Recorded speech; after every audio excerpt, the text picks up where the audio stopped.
नमस्कार. महाराष्ट्र योजना कॉर्नरमध्ये आपल्या सर्वांचे स्वागत आहे. आजच्या व्हिडिओच्या माध्यमातून आपण बघणार आहोत की अखेर राज्य शासनाच्या माध्यमातून राज्यातील दिव्यांग लाभार्थ्यांना म्हणजेच की संजय गांधी निराधार योजनेच्या लाभार्थ्यांना 1500 ऐवजी 2500 रुपये मानधन देण्यासाठी मंजुरी देण्यात आलेली आहे. या संदर्भातील एक महत्त्वपूर्ण असा GR म्हणजेच की 15 सप्टेंबर 2025 रोजी निर्गमित करण्यात आलेला आहे. राज्यातील संजय गांधी निराधार अनुदान योजनेसह श्रावणबाळ सेवा, राज्य निवृत्ती वेतन योजना याचबरोबर केंद्र शासनाच्या माध्यमातून राबवल्या जाणाऱ्या विविध निवृत्ती वेतन योजना अंतर्गत असलेल्या दिव्यांग बांधवांना म्हणजेच की दिव्यांगांच्या अर्थसहाय्यामध्ये वाढ करण्यात मोठ्या प्रमाणात लोकप्रतिनिधीच्या माध्यमातून मागणी केली जात होती.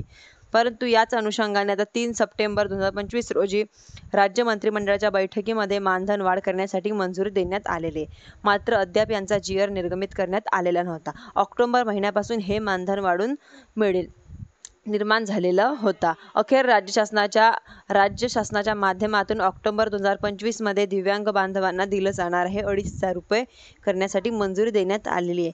म्हणजेच की आता संजय गांधी निराधार योजना, श्रावणबाळ सेवा, राज्य निवृत्ती योजना, इंदिरा गांधी राष्ट्रीय वृद्धापकाळ निवृत्ती वेतन योजना, इंदिरा गांधी राष्ट्रीय विधवा निवृत्ती वेतन योजना, इंदिरा गांधी राष्ट्रीय दिव्यांग निवृत्ती वेतन योजना अशा सर्व योजनांच्या आता दिव्यांग बांधवांना 2500 रुपये प्रतिमाह लागू होणार आहे. म्हणजेच की त्यांना आता मिळणार आहे. DBT द्वारे अशा या लाभार्थ्यांना मिळणार. यासाठी GR सुद्धा आलेलं आहे. तुम्ही GR बघू शकता. म्हणजेच की मी डिस्क्रिप्शन बॉक्समध्ये GR ची लिंक टाकणार आहे व वेबसाईटला बघायची असेल तर तुम्ही महाराष्ट्र गव्हर्नमेंट.in या संकेतस्थळावरती बघू शकता. धन्यवाद.